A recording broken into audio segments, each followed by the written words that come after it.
तुम्हारी नामने पुरानी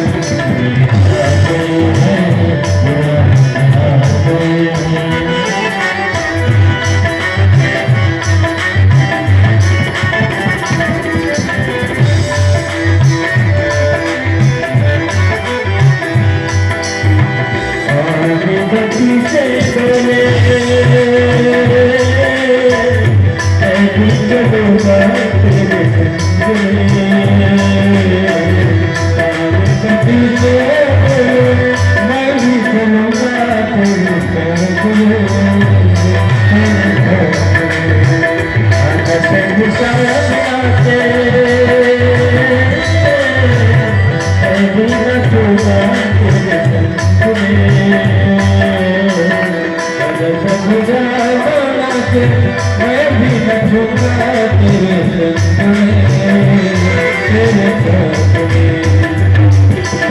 आज रखेगा बजने भागी आज रखेगा बजने भागी मुझे बिठा दो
मेरे भोले ऐसे ले जाऊं अपने संग में अपने संग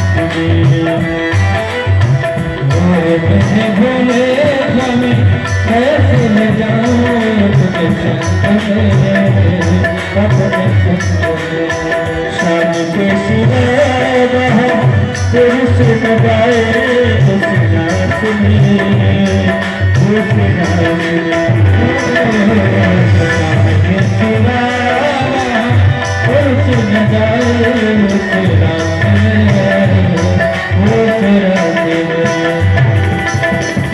करेगी कटकी नारी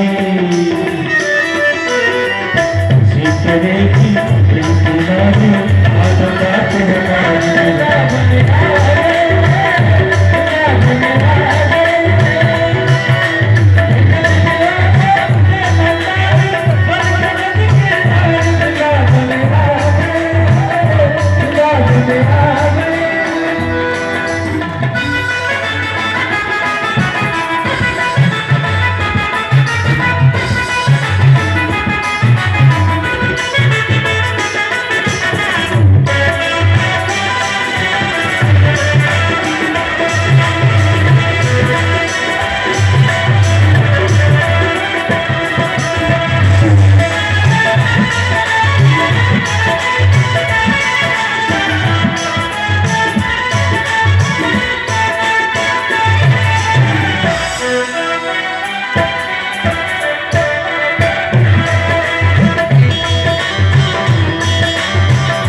ऐसा बताना प्रतिराज को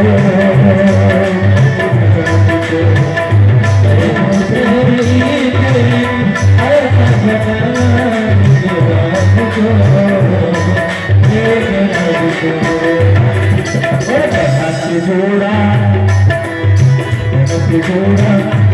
शादी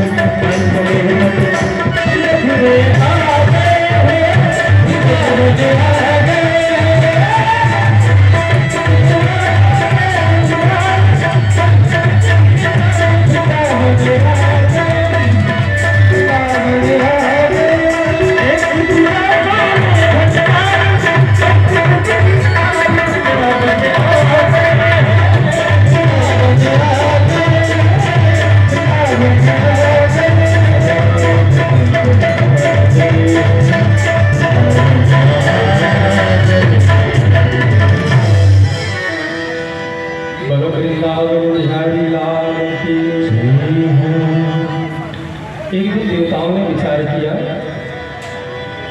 कि भगवान के अवतार का उद्देश्य था कि धरती पर जो अधर्म हो रहा है, पापाचार, अत्याचार, अनीति से त्राग मची है, हम उसका निवारण करेंगे।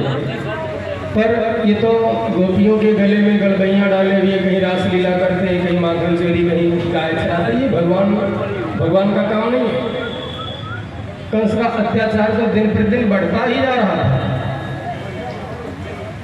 कंस का उद्धार कब करेंगे? तो एक दिन सभी देवताओं ने मिलकर माता सरस्वती की प्रार्थना करी। माता सरस्वती ने इनके मति को फेरा। अक्रूर जी रथ लेकर आए और उस रथ पर भगवान कृष्ण और बलराम बैठकर मथुरा के लिए प्रस्थान किया।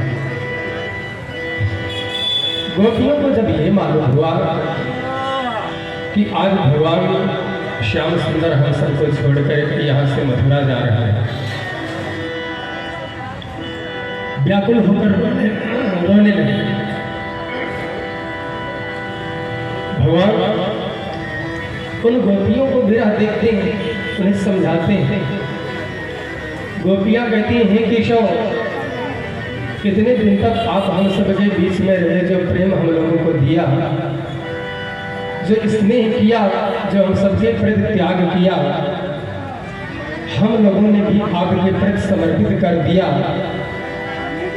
आपके बिना मैं कैसे यहाँ पर रह पाऊंगी? कुछ गोपियाँ तो अक्रूर के रथ के आगे ही आकर लेट गए। स्वाभाविक, जिस परिवार में रहो, जिस घर में रहो, जिस समाज में रहो, जिस संसार में रहो, तो भगवान राम, भगवान कृष्ण की इस लीला से लोगों को सीख लेनी चाहिए।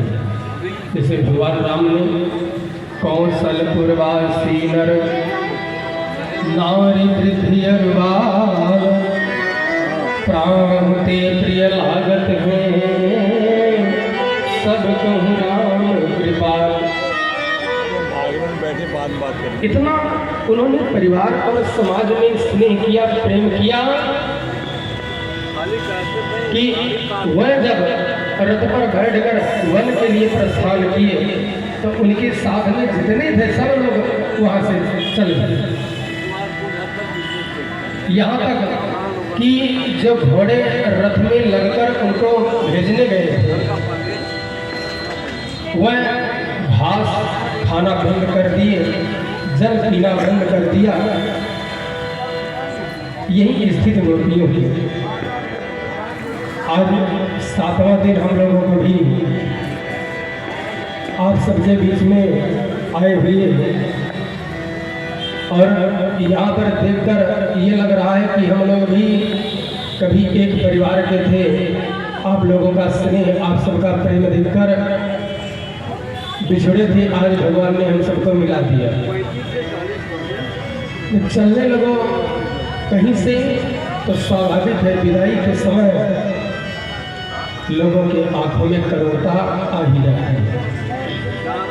फिर भगवान तो भगवान है, उनकी लीला तो बड़ी विलक्षण। गोपियों के साथ में रहकर जो स्नेह किया, जो त्याग किया, गोपियों से कहाँ भूल सकती।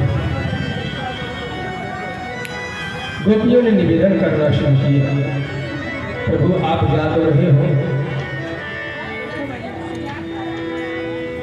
ये लताएं कदम की ये डालियां तेरे बचपन के साथी संवरिया, कुंज गलियां कहानी तेरी गा रही कान्हा, तेरी गा रही। ऐसी गलियां कन्हैया नहीं पाओगे, नहीं पाओगे। जा रहे हो तो जाओ श्याम, ब्रज छोड़कर सबका दिल तोड़कर। प्रेम ब्रज सा कन्हैया नहीं पाओगे, नहीं पाओगे। जो प्रेम जो स्नेह आपको हम लोगों के द्वारा मिला, शायद मथुरा में आपको संभव ही ना हो सके। ये ग्वालों के घर में आना तेरा, घर के छीके से माखन चुराना तेरा। स्वाद माखन का जैसे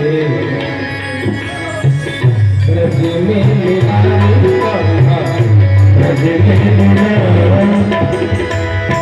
स्वाद माखन का ब्रज में मिला, ब्रज में मिला।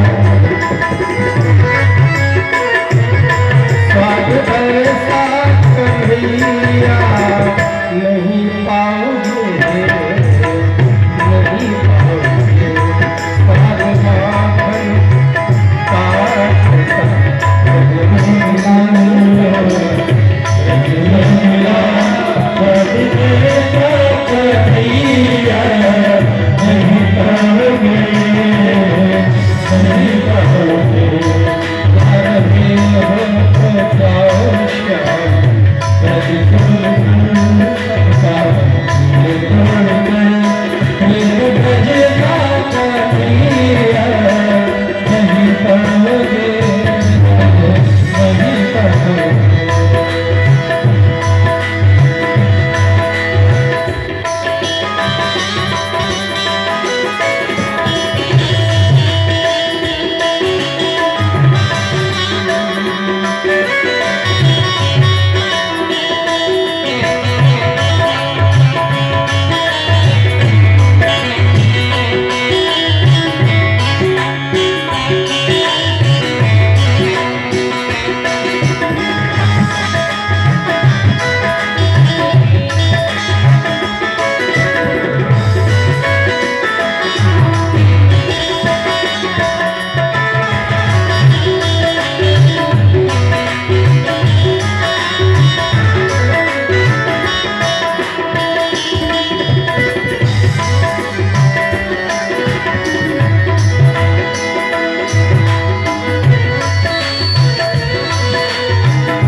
प्रेम करके, प्रेम करके दीवाना बनाया हमें। छोड़ जाते हो किसके सहारे तो।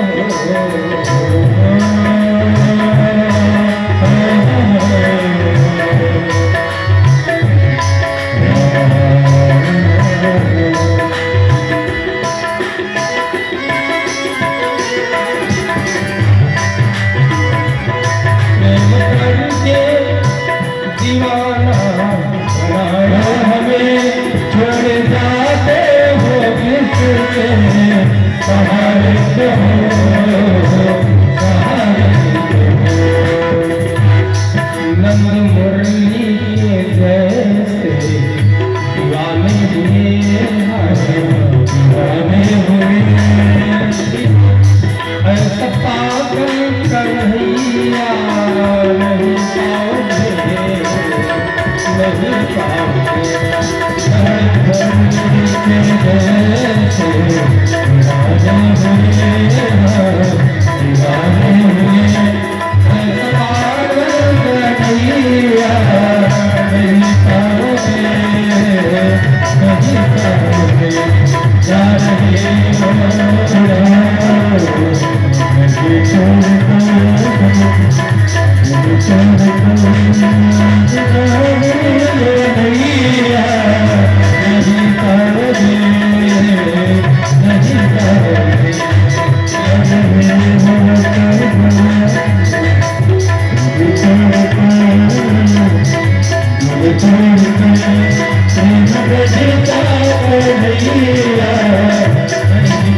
श्री वृंदावन बिहारी लाल की जय हो।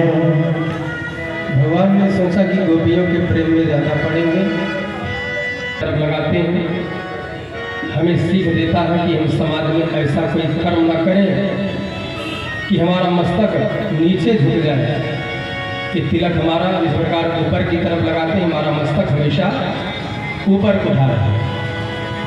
भगवान ने भगवान का तिलक करके प्रजा ने सम्मान किया। भगवान आप बड़े महान हो, आपका कर्म ऊंचा, आपका धर्म ऊंचा, और आप आज एक महान कार्य और करने आए हो, ये भी आपका जगत में विख्याति ही होगा। भगवान श्याम सुंदर ने प्रजा का उद्धार किया, रजक नाम धोबी का उद्धार किया। फिर धनुष यज्ञ का आयोजन जहाँ पर हुआ था, यज्ञशाला में पहुंचे, वहां पर कुलयापील हाथी का उद्धार करके, चावूर मुश्किल का उद्धार करके और सीधा कंस के मचान पर पहुंच गए। कंस से नारद बाबा ने कहा था कि तेरा काल जानते हो कैसा होगा, काला काला होगा। अब कंस को काले वस्त्र से इतनी घृणा हो गई थी, इतना द्वेष और इतना डर। कंस भोजन करने बैठता था, दाल में कहीं से काला जीरा दिख जाए तो थाली ही उठाकर फेंक देता था, आ गया कृष्ण को मारने। कहीं किसी से बात करे तो उसके सामने जो आंख की पुतलियां हैं ना, काली काली आंख की पुतलियों में भी कृष्ण का ही भय कंस को समाया रहता था। ये भय है।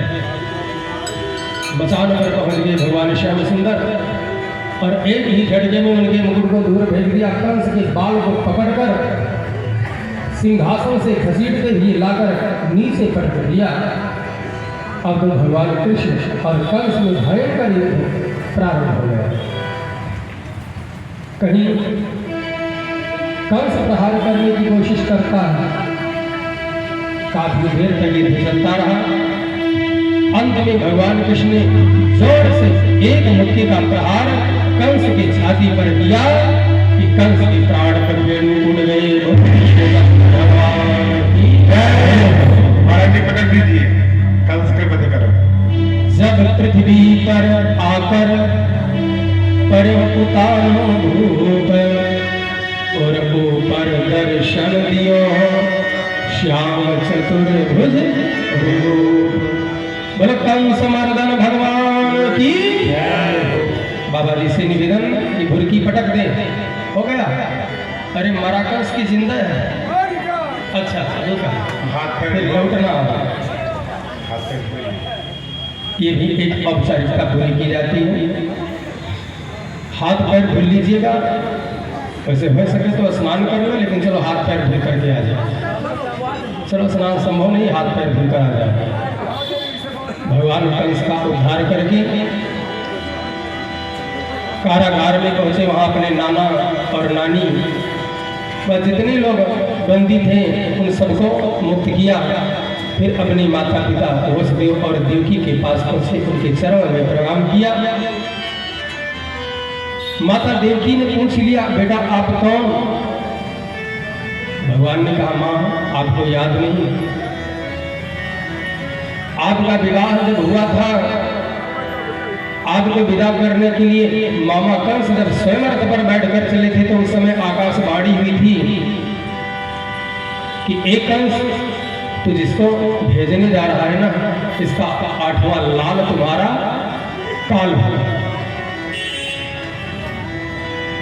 ए तारा ग्रह की तपस्वनी। एक कारागृह में रहने वाली, तपस्या करने वाली तपस्विनी, जिनको देखने के लिए आपकी आंखें हमेशा तरसती रहती थी ना,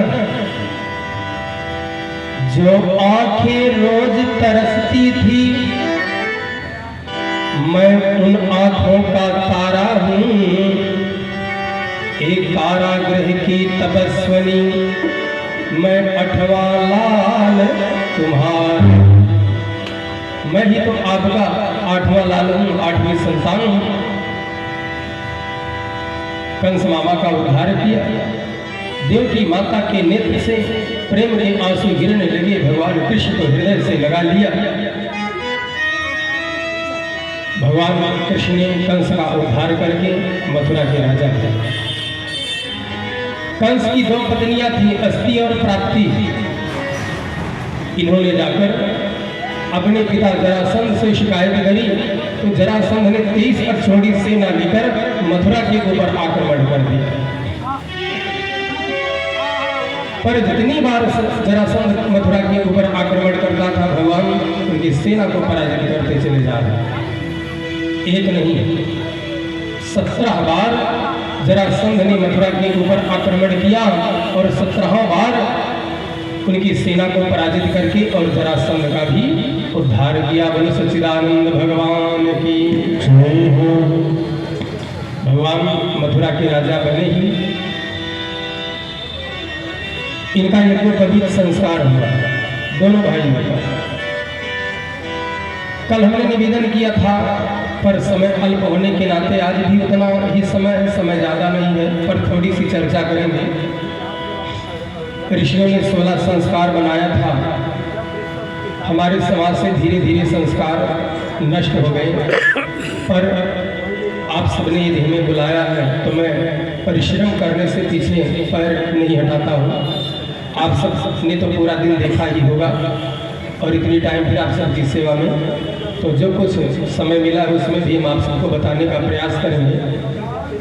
पहला संस्कार था, बच्चा जब माँ के गर्भ में आता है तो उस समय पंडित जी आकर के पुंसवन संस्कार कराते थे।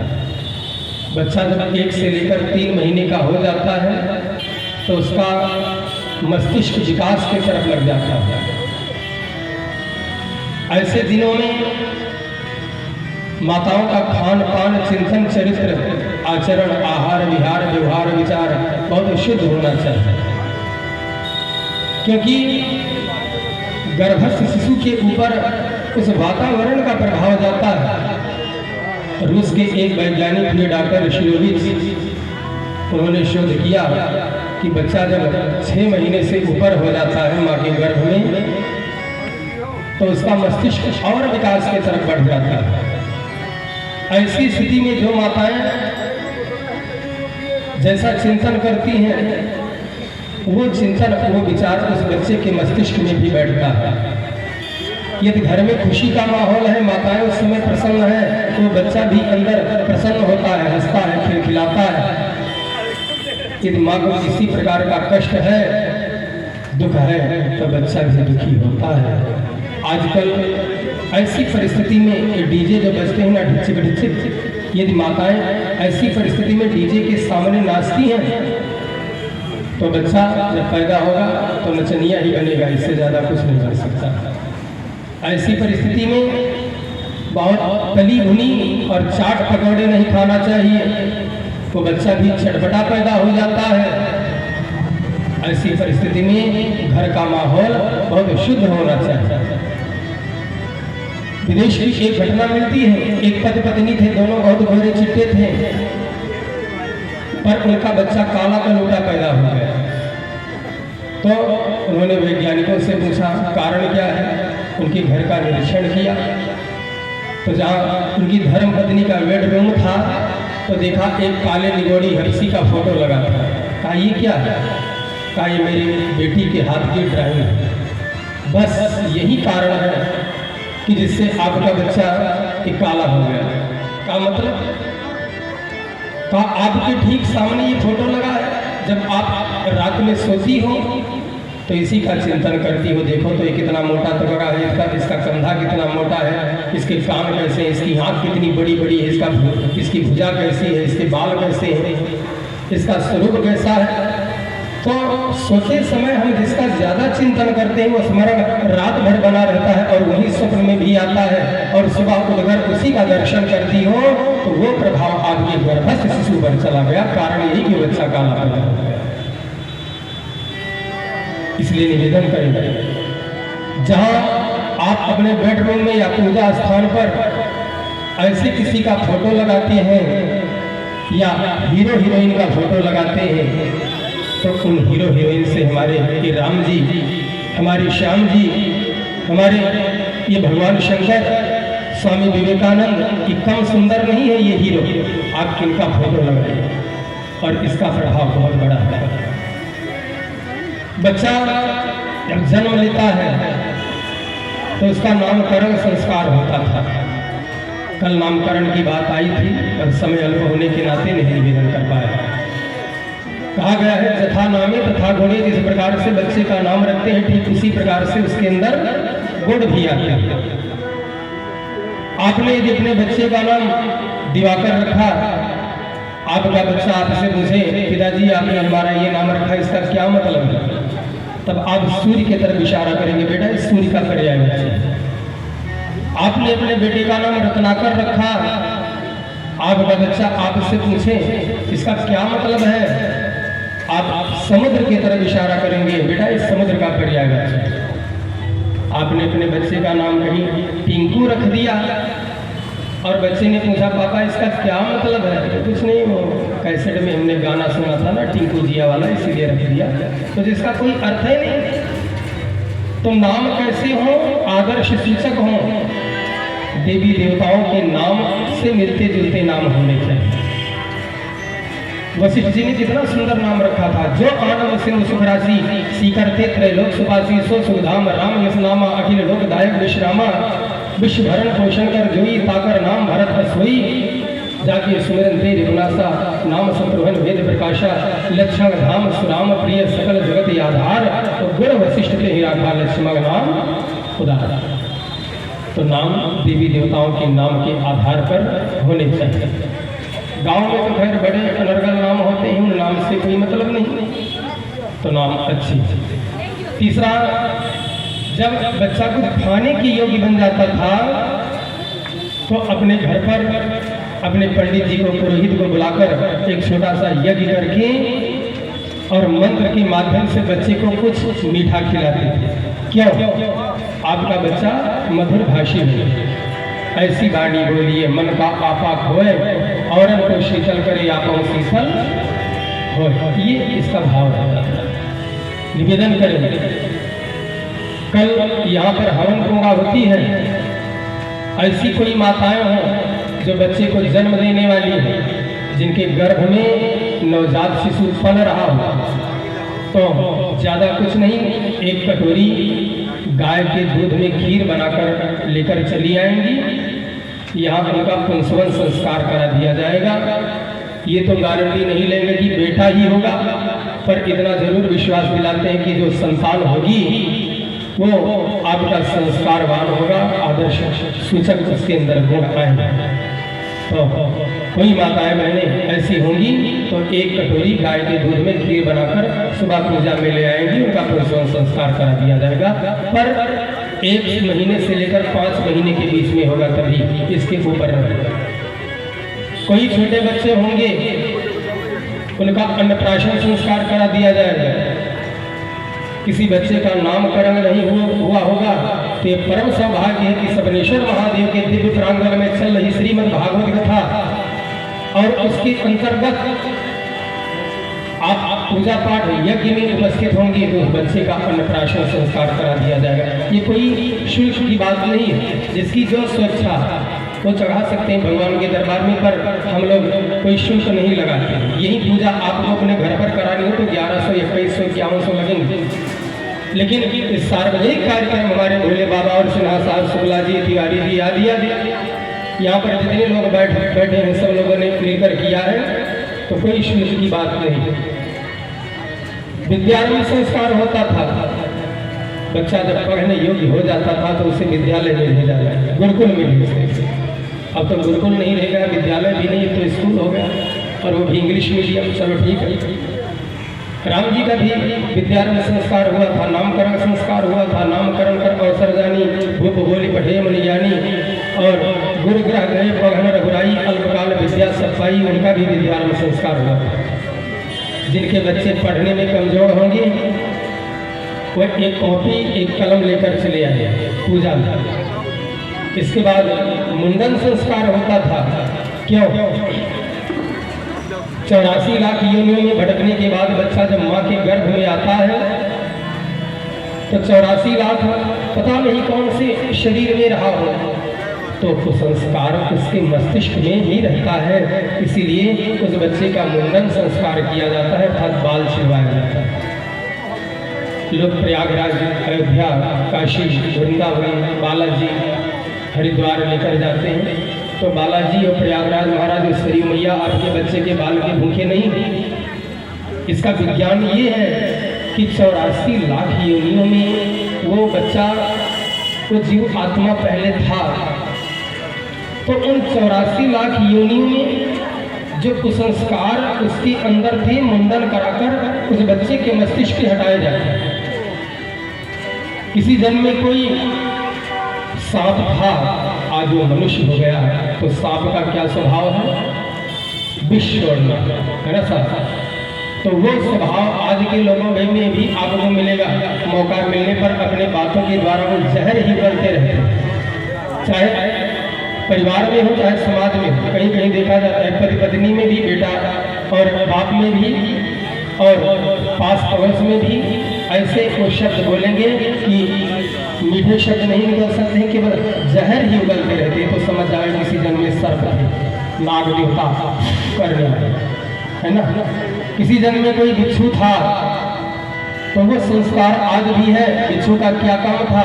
डंक मारना, बात बात पर वो भी डंक मार, ऐसी बोली बोलेंगे कि आपको जलन होती है। इसे चिन्हो आप। किसी जन्म में कोई लोमड़ी था, तो आज भी वो प्रवृत्ति उसके साथ में है। मनुष्य हो गए, लोमड़ी का क्या काम? चालाकी करना। मौका मिलने पर वो चौका मार ही देंगे, चाहे आप भाई हो, चाहे बेटा हो, या समाज के हो, या पड़ोस के हो। मौका मिलने पर वो चालाकी कर ही जाएंगे। किसी जन्म में कोई गिद्ध था, तो गिद्ध की क्या प्रवृत्ति होती है? गिद्ध का क्या काम है? कहीं डाल पर बैठा वो यही देखता रहता था कि कहाँ जानवर मरा पड़ा है, कहाँ हमें मांस खाने को मिलेगा। तो इस जन्म में कोई मनुष्य हो गया, क्षमा करेंगे, यहाँ की बात नहीं है, यहाँ तो सब देवता है। मान लीजिए कोई भूल से कभी गिद्ध था, आज वो मनुष्य हो गया, वो बाजार जाएंगे, उनको ड्राई फ्रूट नज़र नहीं आएगा, फ्रूट नज़र नहीं आएगा, सब्जियां नज़र नहीं आएंगी, अनेक प्रकार की मिठाइयाँ नज़र नहीं आएंगी, पूरी कचौड़ी नज़र नहीं आएगा। वो यही देखते रहते हैं, कहाँ मुर्गा कटा, कहाँ बकरा कटा, कहाँ भैंसा कटा, कहाँ अंडा आदि। तो समझ जाओ ये मनुष्य नहीं, किसी जन्म में वही थे। तो 84 लाख योनियों में भटकने के बाद मानो भगवान ये मानव का शरीर प्रदान करते हैं, तो 84 लाख के कुसंस्कार दूर करने के लिए ही मुंडन संस्कार कराया जाता है। इसके बाद दीक्षा संस्कार होता था, लोग गुरु करते थे। कल हमने परसों हमने गुरु पर चर्चा की थी कि गुरु कैसा होना चाहिए। इसके बाद विवाह यज्ञोपवीत संस्कार होता था। जनेऊ ब्राह्मणों के लिए तो परम आवश्यक है। गायत्री की प्रतिमा है, 3 लड़के 3 लड़ होते हैं, 3 त्रिका 9, और 9 की संख्या अपने आप में पूर्ण मानी गई है। 9 से आप गुणा करो तो लास्ट में 9 ही आएगा। 9 एकम 9, 9 दूनी 18, अब एक इकाई 1 दहाई 8, 1 दहाई और 8 इकाई जोड़ दीजिए तो 8 1 8 9 हो जाएगा। 9 त्रिक 27, कितना आया? 2 और 7, 2 और 7 मिला दो 9 बन जाएगा। ऐसे जितना करते चले जाओगे लास्ट में 9 ही बचेगा।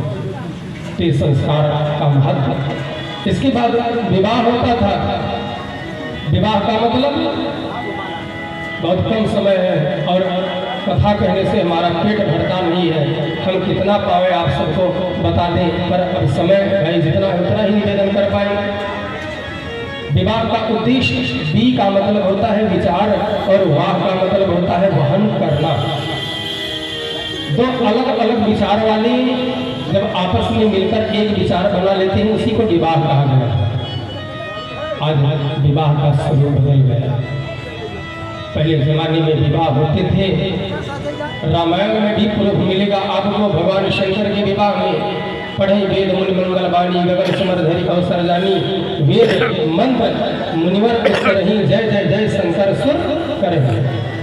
और राम के विवाह में भी वेद मंत्रों का उच्चारण होता था, शाखोच्चार होता था, पाणी ग्रहण संस्कार होता था। आजकल क्या हो रहा साहब, विवाह नहीं, शादी होने में पूरा रात तो नाचने गाने हाय हट्टो डीजे में बीत जाता है। जब पूरा मुहूर्त निकल जाता है तब सुबह पंडित जी ढूंढे जाते हैं, जब गा बजाकर लोग एकदम से ध्वस्त हो जाते हैं तो कहते हैं कि पंडित जी को पता लगाओ कहाँ। तब पंडित जी ढूंढे जाते हैं बेचारे।